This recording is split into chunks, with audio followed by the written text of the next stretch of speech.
सोचिए, इंडिया ने सोलर और विंड एनर्जी सेक्टर में 10 लाख करोड़ से भी ज़्यादा इन्वेस्ट किया है। पर एक अनफॉर्चुनेट सच बात आप सुनेंगे, 25 से 30% इलेक्ट्रिसिटी हर दिन वेस्ट हो रही है। जी हाँ, बिजली बन तो रही है लेकिन यूज नहीं हो पा रही। और अगर इस प्रॉब्लम को सॉल्व नहीं किया गया तो पूरा का पूरा रिन्यूएबल एनर्जी का जो ड्रीम है वो कोलैप्स होकर रह जाएगा। और इस प्रॉब्लम का जो सोल्यूशन है वही आज के वीडियो का हमारा टॉपिक रहने वाला है। बहुत ही एक इम्पॉर्टेंट टॉपिक है, एक फ्यूचर ग्रोथ यहाँ पर दिखाई देती है, इसीलिए बिना स्किप करे अंत तक देखिएगा।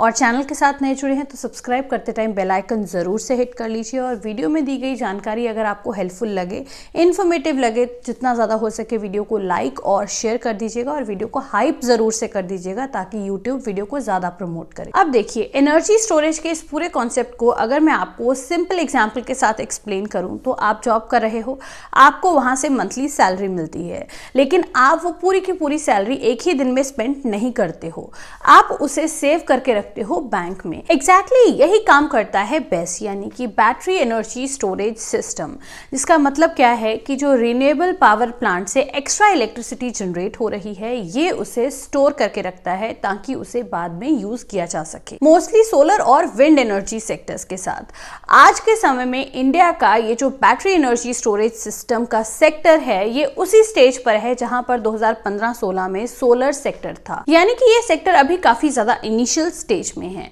अब प्रॉब्लम कहां आती है? आप जानते हैं कि इंडिया का टारगेट है कि 2030 तक 500 गीगावाट्स तक रिन्यूएबल एनर्जी जनरेट करना।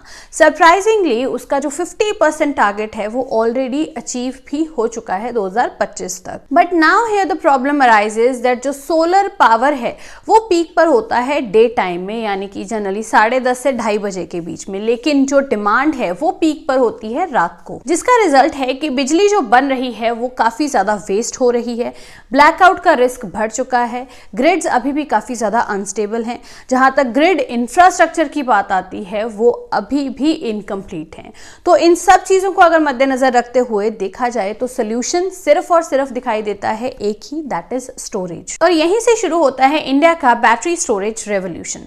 बट द क्वेश्चन इज कि अगर बेस इतना ही ज्यादा जरूरी है तो अभी तक क्यों लगाया नहीं गया? बहुत ही सिंपल सा इसका आंसर है, क्योंकि पहले बेस लगाना काफी ज्यादा महंगा था, कमर्शियली इतना ज्यादा वायबल नहीं था और गवर्नमेंट पॉलिसीज भी इतना ज्यादा सपोर्ट में नहीं थे, कोई भी क्लियर पॉलिसी फ्रेमवर्क नहीं था। इसीलिए इंडस्ट्री वेट कर रहा था और जैसे ही गवर्नमेंट पॉलिसीज आई, सब्सिडीज आई, कॉस्ट स्ट्रक्चर इंप्रूव हुआ, वैसे ही बड़े प्लेयर्स तुरंत इसमें घुस गए। और ये कोई छोटी कंपनीज नहीं है। आप कुछ रीसेंट अपडेट्स सुनिए। रिलायंस ने ऑलरेडी 10,000 करोड़ का इन्वेस्टमेंट अनाउंस किया है इन energy storage ecosystem. Adani group ने भी large scale best manufacturing and installation plans announce किए हैं। ऊपर से गवर्नमेंट ने भी अप्रॉक्सीमेटली 18,000 करोड़ का इंसेंटिव इकोसिस्टम बना दिया है। अब एक लॉजिकल क्वेश्चन अगर मैं आपसे पूछूं कि रिलायंस और अडानी ग्रुप क्या कभी किसी सेक्टर में बिना होमवर्क किए घुसते हैं? बिल्कुल भी नहीं। यही कारण है कि यहाँ पर एक एक्स्ट्रा सिग्नल मिलता है आने वाले 6 से 10 सालों के ग्रोथ का।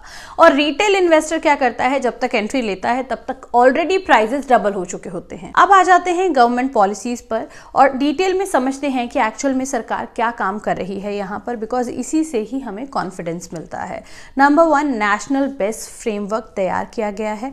Ministry of power and MNRE ने 2023 में एक नेशनल फ्रेमवर्क लॉन्च किया। ये कोई कैजुअल फ्रेमवर्क नहीं था, 70 से 80 पेजों का एक डिटेल्ड फ्रेमवर्क था जिसमें क्लियरली डिफाइन किया गया है कि कौन सी कैपेसिटी बिल्ट होगी, कौन लाइसेंस देगा, कौन से रीजन्स प्रायोरिटी पर होंगे और मैन्युफैक्चरिंग का रोड मैप क्या होगा। इसी डिटेल्ड फ्रेमवर्क को देखते हुए यहाँ पर रिलायंस और अडानी जैसी बड़ी कंपनीज ने एंट्री ली। Point number 2 is viability gap funding 2024। Government ने यहाँ पर कहा कि अगर आप एक बेस्ट प्लांट लगाना चाहते हो तो हम उसमें आपका रिस्क शेयर करेंगे, इसीलिए अराउंड 9400 करोड़ का VGF स्कीम लाया गया। सरकार कैपिटल कॉस्ट का 40% सपोर्ट करेगी and is spread over 3 years 2024 से 2026 तक, यानी कि अब एक प्रोजेक्ट लगाना बहुत ही ज्यादा कमर्शियली वायबल हो गया है। Point number 3 is battery manufacturing incentives. सिर्फ स्टोरेज प्लांट ही नहीं बल्कि बैटरी बनाने वाली कंपनी को भी capital subsidy, operational subsidy, tax and GST benefit benefits and stamp duty relief जैसे बेनिफिट्स मिलेंगे। टोटल इंसेंटिव पूल 18,000 करोड़ से भी ऊपर का है। अब जब पूरा इकोसिस्टम बिल्ड हो रहा है तो पैसा केवल एक ही जगह से नहीं बनता है। Moving on to the most important question कि हम एज इन्वेस्टर यहाँ पर क्या कर सकते हैं। हम यहाँ पर आपको कोई भी स्टॉक टिप्स नहीं दे रहे हैं, जनरल एक नॉलेज पॉइंट ऑफ व्यू से ये वीडियो बनाया गया है। इन जनरल हम यहाँ पर बात करेंगे कि कौन से ऐसे नाम हैं जो डायरेक्टली बेस के साथ लिंक्ड हैं, ताकि आपको भी हेल्प मिले, आप इसके ऊपर अपनी फर्दर रिसर्च कर पाओ, अपना खुद का एक एनालिसिस बना पाओ। तो सबसे पहले अगर रिलायंस इंडस्ट्रीज की बात की जाए तो इनका अप्रोच काफी ज्यादा क्लियर है। Renewable energy, green hydrogen, battery storage and giga factory. अब क्योंकि ऑलरेडी ये एनर्जी वर्टिकल में है, इसीलिए बेस इनके लिए कोई ऑपरेशनल प्रोजेक्ट नहीं है, बल्कि एक इंटीग्रेटेड एनर्जी स्ट्रैटेजी है, ताकि इनके ओवरऑल बिजनेस को भी एक डाइवर्सिफाइड एक्सपोजर मिले। देन अडानी ग्रुप का स्ट्रेंथ काफी ज्यादा क्लियर है, इंफ्रास्ट्रक्चर एग्जीक्यूशन, पावर ट्रांसमिशन और ग्रिड लेवल प्रोजेक्ट्स। क्योंकि बेस डायरेक्टली ग्रिड स्टेबिलिटी से लिंक्ड है, इसीलिए यहाँ पर अडानी ग्रुप की जो एंट्री है वो काफी ज्यादा लॉजिकल दिखाई देती है और इनका focus large scale base projects पर रहेगा। अब थोड़ा सा नीचे आए जहां पर ग्रोथ देखने को मिल सकता है, तो इसमें हम बात करेंगे वारी एनर्जीज की, जो already solar manufacturing, EPC execution और यूटिलिटी प्रोजेक्ट्स पर काम कर रहे हैं।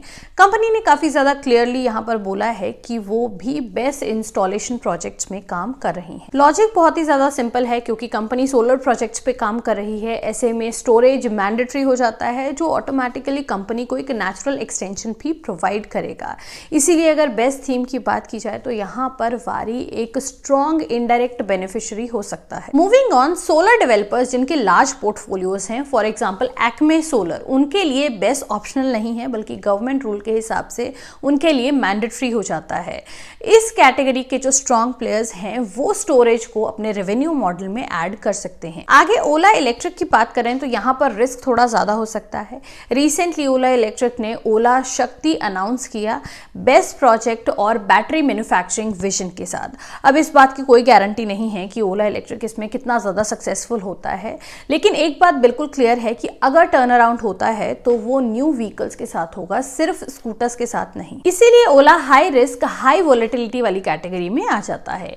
अब सबसे इंपॉर्टेंट बात करें कि बेस सिर्फ सोलर पैनल्स, विंड टरबाइन या फिर पावर प्लांट्स के लिए नहीं है। बेस का दिल होता है बैटरी, और पूरे बैटरी इकोसिस्टम में सबसे ज्यादा पैसा बनता है मैन्युफैक्चरिंग, केमिस्ट्री और रिसाइकलिंग में। और इंडिया का फोकस बहुत ही ज्यादा क्लियर है, इंपोर्ट डिपेंडेंसी को कम करना है, लोकल सेल मैन्युफैक्चरिंग को बढ़ावा देना है और रिसाइकलिंग मैंडेटरी है। इसीलिए जो कंपनी सेल बनाएंगी, रॉ मटेरियल प्रोसेस करेंगी और बैटरीज को रिसाइकल करेंगी, वो लॉन्ग टर्म में स्ट्रक्चरल विनर्स की तरह उभर कर सामने आ सकती हैं।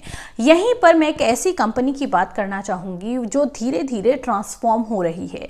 यस, मैं बात करूंगी Amara Raja energy and mobility की। यस, वही कंपनी जो डिकेड से लेड एसिड बैटरीज बना रही है। पर एक स्मार्ट मैनेजमेंट की पहचान क्या होती है कि वो फ्यूचर टाइम से पहले देख लें। और 3 साल पहले अमारा राजा की मैनेजमेंट ने यहाँ पर क्लियरली बोला था that lithium is the future. Company ने अनाउंस किया $95 मिलियन का investment into new energy vertical, जहां पर मेन फोकस होने वाला है lithium ion cell plus energy storage solutions पर। ये कोई प्रेजेंटेशन का पार्ट नहीं है, बल्कि एक्चुअल में केपेक्स है, जहां पर कंपनी ने अपनी गीगा फैक्ट्री सेटअप की। तेलंगाना में 16 गीगावाट्स का lithium cell manufacturing plant setup किया गया है। अब सोच के देखिए, इंडिया जैसे कंट्री में जब ग्रिड स्केल बेस एक्सप्लोड करेगा तो सेल कौन सप्लाई करेगा। एग्जैक्टली यहीं से रेलेवेंस बनता है Amara Raja energy and mobility का। आगे रिसाइकलिंग की अगर बात की जाए तो ये एक बहुत ही ज्यादा अंडररेटेड एंगल रहा है, लेकिन यहाँ पर भी कंपनी का बैटरी स्टोरेज प्लांट FY26 के Q3 तक ऑपरेशनल हो जाएगा, ऐसा इनका कहना है। अब क्योंकि फ्यूचर में रिसाइकलिंग मैंडेटरी होगी, यहाँ पर मार्जिन्स हाई रहेंगे और ये ESG फ्रेंडली भी होगी, यही कारण है कि यहाँ DIs लगातार अपनी होल्डिंग्स बढ़ा रहे हैं, भले ही FIs एग्जिट कर रहे हो तो भी। अब एक शॉर्ट टर्म नॉइज तो डेफिनेटली है, लेकिन लॉन्ग टर्म स्टोरी पूरी तरह से इंटैक्ट है। अब अगर बैटरी इकोसिस्टम की ही हम बात को आगे कंटिन्यू करें तो सिर्फ एक बैटरी मैन्युफैक्चरिंग फैक्ट्री लगाना ही काम नहीं होता। होता, बल्कि यहाँ पर बैटरी का जो असली दिमाग होता है, जो इसका ब्रेन होता है, दैट इज नियोजन केमिकल्स। और नियोजन की एक सब्सिडरी नियोजन आयोनिक्स, ये मेनली काम करती है लिथियम सॉल्ट्स और इलेक्ट्रोलाइट केमिकल्स बनाने के लिए, जिसके बिना लिथियम आयन सेल बन ही नहीं सकता। बैटरी चाहे रिलायंस बनाए, एक्साइड बनाए या फिर अमारा राजा बनाए, केमिकल्स कहीं ना कहीं लिंक होते हैं नियोजन के साथ। अब केमिकल बिजनेस का सबसे बड़ा एडवांटेज क्या है? यहाँ पर मार्जिन्स हाई हैं, करीब 18 से 25% तक के हाई मार्जिन्स हैं, हाई एंट्री बैरियर्स हैं और एक एसेट लाइट मॉडल है इस बिजनेस का। अब यहाँ पर फायदा ये है कि बेस्ट चाहे सक्सीड हो या फिर ना हो, लेकिन बैटरीज हमेशा बनती रहेंगी, जिसके लिए केमिकल्स और इलेक्ट्रोलाइट्स भी लगते रहेंगे और बनते रहेंगे। इसीलिए नियोजन केमिकल्स इस पूरे वैल्यू चेन का एक अनअवॉइडेबल पार्ट बन जाता है। तो अब अगर ओवरऑल पिक्चर को समझा जाए तो रिलायंस और अडानी इंफ्रास्ट्रक्चर को स्केल अप करने के लिए, वारी एनर्जीज यहाँ पर सोलर और स्टोरेज एग्जीक्यूशन के लिए, अमारा राजा यहाँ बैटरी मैन्युफैक्चरिंग और रिसाइकलिंग पर्पस के लिए, और नियोजन केमिकल्स जो एक बैकबोन है केमिकल बिजनेस का, जो बैटरीज बनाने के लिए एक इम्पॉर्टेंट हिस्सा है। और ये सब मिलकर बना रहे हैं इंडिया का बैटरी स्टोरेज इकोसिस्टम। और यही इकोसिस्टम 2026 से 2035 तक एक नई ग्रोथ स्टोरी बन सकता है। अब अगर इस डिस्कशन से आप बेस्ट की इंपॉर्टेंस को समझ चुके हो तो आपके लिए एक छोटा सा क्वेश्चन है कि इंडिया का नेक्स्ट पावर हंग्री सेक्टर कौन सा है?